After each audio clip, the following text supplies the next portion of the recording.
4,76,995 34.9 அண்ணாமலை அவர்களுக்கு. அதுக்கடுத்து கணபதி ராஜ்குமாரை பொறுத்தவரை 4,59,779 33.6. சிங்கை ராமச்சந்திரனை பொறுத்தவரை 21.7 2,91,903. அதுக்கடுத்து கலாமணி அவர்கள் என்டிஏ பொறுத்தவரை 86,920 6.4. NOTA others 46,000 3.4. இது கோயம்புத்தூருடைய நிலவரம். அதாவது இதில் வந்து ஒரு 17,000 ஒரு 40,000 ஓட்டு வித்தியாசத்தில் அண்ணாமலை வெற்றி பெறலாம். அப்படி இல்லைன்னா ஒரு 20,000 ஓட்டு வித்தியாசத்தில் கணபதி வெற்றி பெறலாம். இந்த மாதிரி சூழ்நிலை தான் கோயம்புத்தூர் இருக்கு. ஆனால் மேக்சிமம் அண்ணாமலைக்கு வாய்ப்பு இருக்குது. மொத்த தொகுதிகள் பார்க்குற போது 543ல் பிஜேபி 306 320 தொகுதிகளும், என்டிஏ வந்து பார்த்தீங்கன்னா 354 372 தொகுதிகளும், ஐஎன்சி வந்து 60 73 தொகுதிகளும், ஐஎன்டிஏ கூட்டணி வந்து பார்த்தீங்கன்னா 108 120 தொகுதிகள் வரையும் பிடிக்க வாய்ப்பு இருக்கிறது. அன்புடைய ஊடகவியல் நேயர்கள் அனைவருக்கும் வணக்கம். கிட்டத்தட்ட 2004 தொடங்கி இதுவரை தமிழகத்திற்கு குறித்த 51 ஆய்வுகள் வெளியிடப்பட்டிருக்கிறோம். முதல் முறையாக கர்நாடக தேர்தல் குறித்த ஆய்வு வெளியிடப்பட்டேன். இந்த முறை முதல் முறையாக இந்திய அளவில் இருக்கிற 543 நாடாளுமன்ற தொகுதிகளுக்கான தேர்தலுக்கு பிந்தைய கலாய்வு முடிவுகளை முதல் முயற்சியாக நாங்கள் மேற்கொண்டு இந்திய அரசியல் ஜனநாயக யுக்தி நிறுவனம் IPDS பிரைவேட் லிமிடெட் சார்பில் முதன்முறையாக தமிழகத்திலிருந்து இந்தியாவை அலசுகின்ற ஒரு பார்வையில் இந்த 2024 பாராளுமன்ற தேர்தல் யாருக்கு வெற்றி வாய்ப்பு இருக்கிறது, எத்தனை தொகுதிகளை எந்த கூட்டணி பிடிக்கிறது என்ற ஒரு ஆய்வை நாங்கள் முதல் கட்டத்திலிருந்து மேற்கொண்டு இன்று வரை எங்கள் குழுக்கள் களத்தில் இருந்த போதும் அங்கே இருந்த தகவல்கள் கொடுத்ததன் அடிப்படையில் இன்றைக்கு தரவுகளை உங்கள் முன்னால் நான் சமர்ப்பிக்கப்படுகிறேன். இன்றைக்கு நான் விடுகின்ற ஆய்வு 51வது ஆய்வு. இந்த ஆய்வின் ஒரு பார்ப்பது 543 பாராளுமன்ற தொகுதியினுடைய முடிவுகள் வெளியிடப்படுகிறேன். இதில் குறைஞ்சபட்சம் 10 சீட்டு முன்ன ஒரு மோலே கம்மியாக வராது, குறையாது. ஸோ கண்டிப்பாக இந்த முறை இந்த ஆய்வு நிச்சயமாக வெற்றி பெறும். ஸோ அப்படி முதல்கட்டமாக ஒவ்வொரு மாநிலமாக நான் வந்துடுறேன்.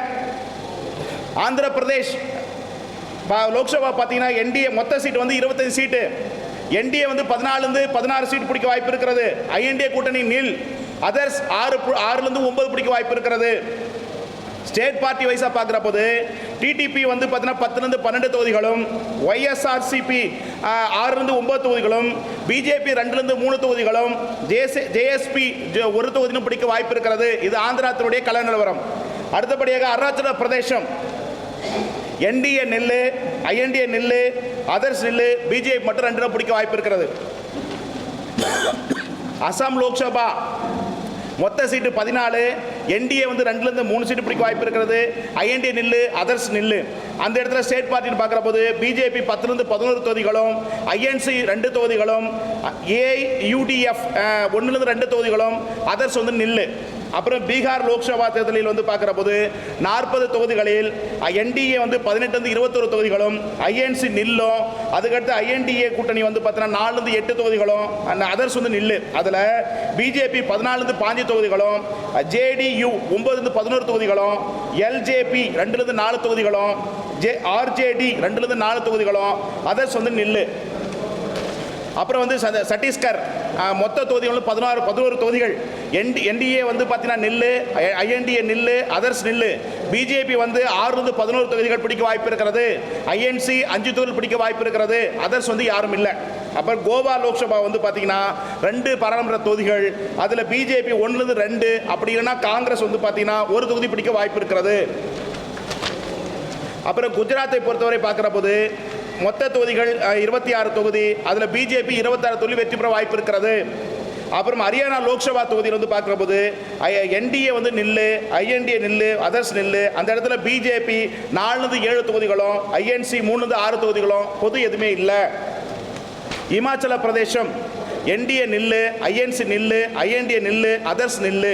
அதில் மொத்த தொகுதிகள் 4. அதில் பிஜேபி 4, அதர்ஸ் வந்து நில்லு, ஒன்றுமே இல்லை. அப்புறம் வந்து ஜார்க்கண்ட் லோக்சபா பார்க்குற போது மொத்த தொகுதிகள் வந்து 14 தொகுதிகள். அதில் என்டிஏ 1, ஐஎன்டிஏ வந்து 1 2, அதர்ஸ் வந்து நில்லு. அதில் வந்து பார்ட்டி வைஸாக பார்க்குற போது பிஜேபி 11 12 தொகுதிகளும், ஐஎன்சி வந்து நில்லு, ஜேஎம்எம் 1 2 தொகுதிகளும், ஏஐஎஸ்யூ 1 தொகுதிகளும், அதர்ஸ் வந்து எதுவுமே இல்லை. கர்நாடக லோக்சபாவை பொறுத்து பார்க்குற போது மொத்த தொகுதிகள் 26. அதில் என்டிஏ வந்து 1 3, ஐஎன்டிஏ நில்லு, அதர்ஸ் நில்லு. அதில் ஸ்டேட் பார்ட்டியை பார்க்குற போது பிஜேபி 14 19, ஜேடிஎஸ் 1 3, ஐஎன்சி வந்து 6 13 தொகுதிகள் பிடிக்க வாய்ப்பு இருக்கிறது. கேரளா லோக்சபா பார்க்குற போது மொத்தம் 20 தொகுதிகள். அதில் வந்து பார்த்தீங்கன்னா பிஜேபி 1லேருந்து 2 தொகுதிகள், திருச்சூர் திருவனந்தபுரம் வாய்ப்பு இருக்கிறது. அது ஐஎன்சி வந்து 14லேருந்து 16 தொகுதிகள், சிபிஐ வந்து 1, IUML 1, அதர்ஸ் வந்து 1 இல்லை. மத்திய பிரதேச லோக்சபா பார்க்குற போது மொத்த தொகுதிகள் 29, அதில் பிஜேபி 21லேருந்து 27 தொகுதிகள், ஐஎன்சி 2லேருந்து 8 தொகுதிகள், அதர்ஸ் ஒன்றும் இல்லை. அப்புறம் மகாராஷ்டிரா தொகுதியை பார்க்குற போது மொத்தம் 48 தொகுதிகள், அதில் வந்து என்டிஏ கூட்டணி 11லேருந்து 15 தொகுதிகளும், ஐஎன்டிஏ வந்து 10லேருந்து 21 தொகுதிகளும், அதர்ஸ் வந்து நில்லு. அப்புறம் ஸ்டேட் வைஸாக பார்க்குற போது பிஜேபி 16லேருந்து 23 தொகுதிகளும், SS 1லேருந்து 7 தொகுதிகளும், NCP 1லேருந்து 2 தொகுதிகளும், RSPS 1 தொகுதியும், INC 2லேருந்து 4 தொகுதியும், SSUBT 2லேருந்து 6 தொகுதிகளும், NCP SP 2லேருந்து 4 தொகுதிகளும் பிடிக்க வாய்ப்பு இருக்கிறது. மணிப்பூர் லோக்சபா பொறுத்தவரை 2 தொகுதிகள், அது 2 தொகுதியில் பிஜேபி 1 தொகுதியும், காங்கிரஸ் 1 தொகுதி பிடிக்க வாய்ப்பு இருக்கிறது. அதுக்கடுத்து மேகாலயா தொகுதியை மேகாலயா மாநிலத்தை பார்க்குற போது 2 தொகுதிகள், 1 NDA வந்து 1, INC 1, பிஜேபி நில்லு, NPP வந்து 1, INC 1. மிசோரம் மாநிலத்தை பார்க்குற போது ஒரே ஒரு சீட்டு தான், அந்த இடத்துல ZPM பீப்புள் அந்த பார்ட்டி வந்து 1 தொகுதியை பிடிக்க வாய்ப்பு இருக்கிறது. நாகாலாந்து லோக்சபா எலெக்ஷனை பொறுத்தவரை பார்க்குற போது மொத்தம் 1 சீட்டு, அதில் NDA 1 சீட்டு பிடிக்க வாய்ப்பு இருக்கிறது. அப்புறம் ஒடிசா மாநிலத்தை பார்க்குற போது 21 மக்களவை தொகுதிகள், அதில் வந்து பார்த்தீங்கன்னா NDA நில்லு, INC நில்லு, INDA நில்லு, அதர்ஸ் 6லேருந்து 10 தொகுதிகள். ஸ்டேட் வைஸாக பார்க்குற போது பிஜேபி 11லேருந்து 5, BJD 6லேருந்து 10 தொகுதிகள் பிடிக்க வாய்ப்பு இருக்கிறது. அப்புறம் பஞ்சாப் லோக்சபா பார்க்குற போது மொத்தம் 13 தொகுதிகள், அதில் வந்து பார்த்தீங்கன்னா பிஜேபி 2, INC 8லேருந்து 9 தொகுதிகள், SAD வந்து 1லேருந்து 2 தொகுதிகள், AAP 1லேருந்து 1 தொகுதிகள். ராஜஸ்தான் லோக்சபா பார்க்குற போது NDA வந்து நில்லு, INDA நில்லு, அதர்ஸ் வந்து நில்லு, பிஜேபி 19லேருந்து 21 தொகுதிகள், மொத்த தொகுதி 25, அதில் பிஜேபி 19, 21, INC 4லேருந்து 6, RIP 1 பிடிக்க வாய்ப்பு இருக்குது, அதர்ஸ் எதுவுமே இல்லை. அப்புறம் சிக்கிம் லோக்சபா மாநிலத்தை பார்க்குற போது ஒரே ஒரு சீட்டு, அது INC வெற்றி பெற வாய்ப்பு இருக்கிறது. தமிழ்நாட்டை பொறுத்தவரை பார்க்குற போது DMK 34லேருந்து 37 தொகுதிகள் பிடிக்க வாய்ப்பு இருக்கிறது, ADMK 1 தொகுதிகளும், பிஜேபி 1லேருந்து 3 தொகுதிகள் பிடிக்க வாய்ப்பு இருக்கிறது, அதர்ஸ் வந்து நில்லு.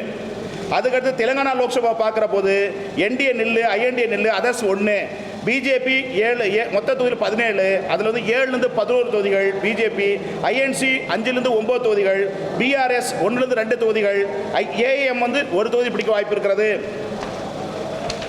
திரிபுரா லோக்சபா தொகுதியை பார்க்குற போது 2 தொகுதிகள், அதில் வந்து பிஜேபி 2 தொகுதியை பிடிக்க வாய்ப்பு இருக்கிறது. அப்புறம் உத்தரப்பிரதேச லோக்சபா பார்க்குற போது மொத்த தொகுதிகள் 80, அதில் NDA 3லேருந்து 5, INC நில்லு, INDA வந்து 3லேருந்து 5, அதர்ஸ் வந்து நில்லு. ஸ்டேட் வைஸாக பார்க்குற போது பிஜேபி 62 72 தொகுதிகளும், SP வந்து 2லேருந்து 5 தொகுதிகளும், RID வந்து 0லேருந்து 2 தொகுதிகளும், ADS வந்து 0லேருந்து 2 தொகுதி பிடிக்க வாய்ப்பு இருக்கிறது. உத்தரகாண்ட் லோக்சபா பார்க்குற போது மொத்த தொகுதிகள் 5, அதில் பிஜேபி 5 இடங்களை பிடிக்க வாய்ப்பு இருக்கிறது. அப்புறம் வெஸ்ட் பெங்கால் மாநிலத்தை பார்க்குற போது பிஜேபி மொத்தம் வந்து பார்த்தீங்கன்னா 42 தொகுதிகள், மொத்தம் 42 தொகுதிகள், பிஜேபி 16லேருந்து 25 தொகுதிகள், TMC வந்து 10லேருந்து 14 தொகுதிகள், INC நில்லு, CPIM வந்து 1 தொகுதி பிடிக்க வாய்ப்பு இருக்கிறது. அந்தமான் நிக்கோபார் தொகுதி 1 தொகுதி, INC பிடிக்க வாய்ப்பு இருக்கிறது. சத்தீஸ்கர் லோக்சபா பார்க்குற போது 1 தொகுதி, பிஜேபி பிடிக்க வாய்ப்பு இருக்கிறது. டோராநகர் பார்க்குற போது பிஜேபி 2 தொகுதியை பிடிக்க வாய்ப்பு இருக்கிறது. ஜம்மு காஷ்மீரை பொறுத்தவரை 5 சீட்டு, அதில் பிஜேபி 2, NDA 1, INC 2, INDA வந்து 1லேருந்து 2 தொகுதி பிடிக்க வாய்ப்பு இருக்கிறது. அதுக்கு அடுத்தபடியாக லடாக் பகுதிகளை பார்க்குற போது ஒரே ஒரு தொகுதி, அது வந்து பார்த்தீங்கன்னா பிஜேபிக்கும் காங்கிரஸுக்கும் கடுமையான போட்டி இருப்பதால் இழுபறியாக இருக்கிறது. அதுக்கடுத்து லட்சத்தீவை பார்க்குற போது ஒரே ஒரு தொகுதி, அந்த தொகுதி INC காங்கிரஸ் வெற்றி பெற வாய்ப்பு இருக்கிறது. டெல்லி லோக்சபா தொகுதியை பொறுத்தவரை மொத்தம் 7, அந்த 7 தொகுதியில் பாஜக வெற்றி பெற வாய்ப்பு இருக்கிறது. அப்புறம் புதுச்சேரி லோக்சபா பொறுத்தவரை காங்கிரஸுக்கும் பிஜேபிக்கும் கடுமையான போட்டி இருப்பதனால இழுபறி நிலையில் இருக்கிறது.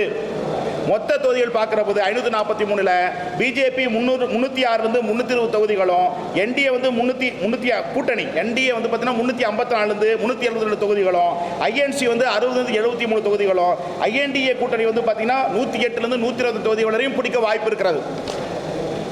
அப்புறம் கேள்விகளுக்கெல்லாம்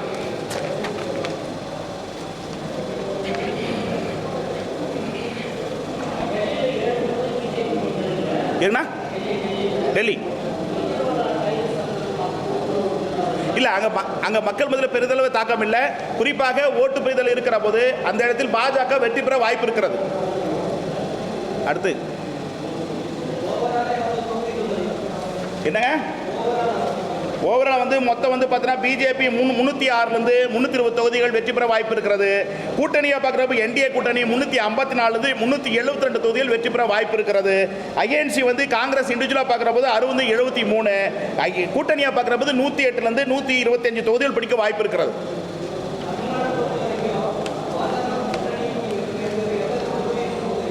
என்னங்க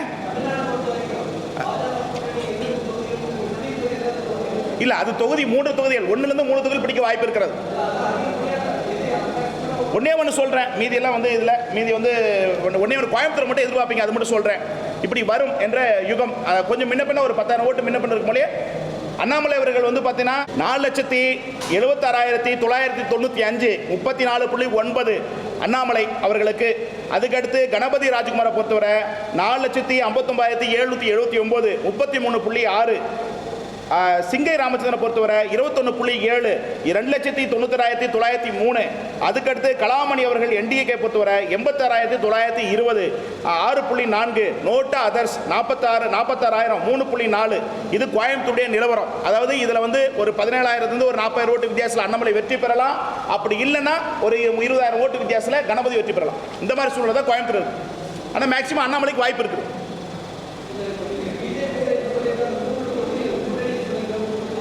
இல்ல 3 தொகுதிகள் அது எல்லாம் வேண்டாம், ஒவ்வொரு தொகுதி சொல்ல மொத்தமும் சொல்லணும். அதான் 3 தொகுதிகள் வாய்ப்பு இருக்கிறது. அடுத்துன கோயம்புத்தூர் வேலூர் தருமபுரி 3. ஆமா, அடுத்த கேள்விகள்.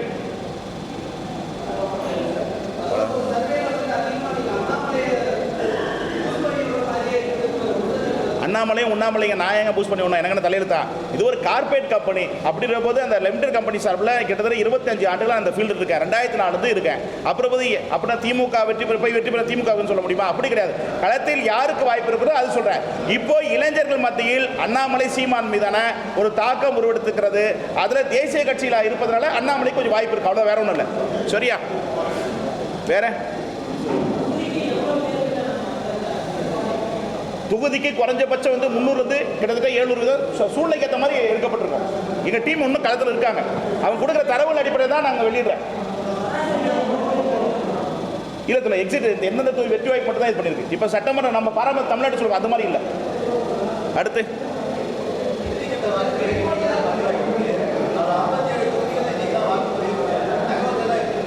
என்ன டீம்ஸ் குழுவில் இருக்காங்க. என்னுடைய கம்பெனி நிறுவனங்கள் அங்கே ஸ்டாஃப் வேலை செய்யிருக்காங்க. அவங்க கொடுக்குற தகவல் அடிப்படையில் தான் நாங்கள் தகவல் வெளியிடப்படுறேன்.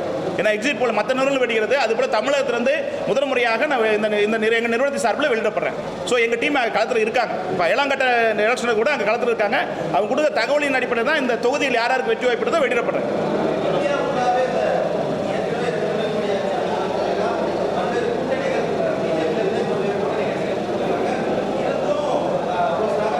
பெரிய தாக்கம் இல்ல, மோடி முகத்திற்கான விழுகின்ற வாக்காக இருக்க ஒழிய மற்றபடி பெரிய ஒரு பாதிப்போ பெரிய உதவிதோ இந்த இன்ஃபேக்ட் அமையல. இந்த தேர்தலில் நிச்சயமாக இந்த ஆய்வு வெற்றி பெறும்.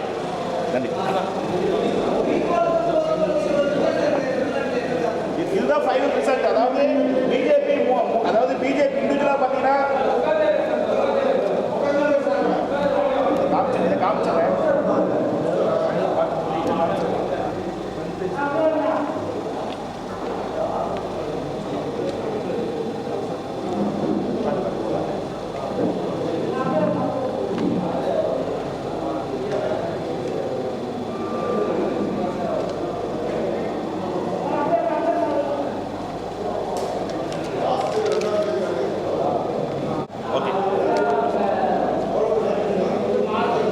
என்ன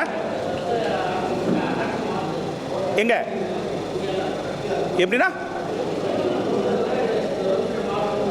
இல்ல இல்ல பிஜேபி ஆட்சி பிடிக்குது, வேற ஒன்றும் இல்லை. 3ஆம் முறையே ஆட்சி பிடிக்குது. வேறனா என்னங்க? ஆமா, டிஃபரெண்ட் இருக்கு. அதாவது நான் அப்ப பாத்தீங்கன்னா கிட்டத்தட்ட பிஜேபி அஞ்சு இடத்துல இருக்கிற போது இப்ப குறைஞ்சிருக்கு. இப்ப வந்து பாத்தீங்கன்னா அதிமுக பாஜக ஒரு 4 இடத்துல தான் வந்து முன்னப்பின்ன மாறுற கவலையே 35 தொகுதிகள் சால்ற திமுகவுக்கு வாய்ப்பு இருக்கிறது. ஏற்ற இருக்க வரப்போது நிச்சயமா 2 வேட்பாளர் 37 இடம் 35ல இருந்து 37 இடங்கள் திமுக சாதகமா இருக்கு. 1ல இருந்து 3 இடம் பிஜேபி சாதகமா இருக்கு. கொஞ்சம் முன்னப்பின்ன ஓட்டு இடைவெளி வரப்போது மாறுவது வாய்ப்பு இருக்கிறது.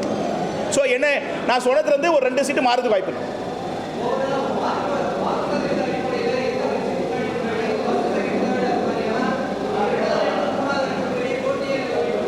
இல்ல, அதாவது 12 தொகுதியில் பாஜக திமுகவும் போட்டியாக இருக்கிறது. மீதி தொகுதிகள் அதிமுக போட்டியாக இருக்கிறது. மும்முனை போட்டியான தொகுதிகளும் இருக்கிறது. ஆகவே இந்த தேர்தல் ஒரு விஸ்தரமான தேர்தலாக இருக்கும். யாரும் எதிர்பார்க்கிற அளவுக்கு புள்ளி விவரங்கள் அமையும். குறைஞ்சபட்சம் அதாவது இந்த இடத்த தமிழகத்தை பொறுத்த பார்க்கிறபோது பாஜக தலைமையான கூட்டணி 18ல இருந்து ஒரு 23% வாக்குகளை பெறுவதற்கு வாய்ப்பு இருக்கிறது. சரியா? ஓகே. ஆந்திர பிரதேஷ், अरुणाचल प्रदेश, असम, बिहार, छत्तीसगढ़, गोवा, गुजरात, हरियाणा, हिमाचल प्रदेश, झारखंड, कर्नाटका, केरला, मध्य प्रदेश, महाराष्ट्र, मणिपुर, मेघालय, मिजोरम, नागालैंड, ओडिशा, पंजाब, राजस्थान, सिक्किम, तमिलनाडु, तेलंगाना, त्रिपुरा, उत्तर प्रदेश, उत्तराखंड, वेस्ट बंगाल, अंडमान निकोबार, चंडीगढ़, दादरा மற்றும் நகர் ஹவேலி, जम्मू काश्मीर, लद्दाख, लक्षद्वीप, पुदुचेरी, पुदुचेरी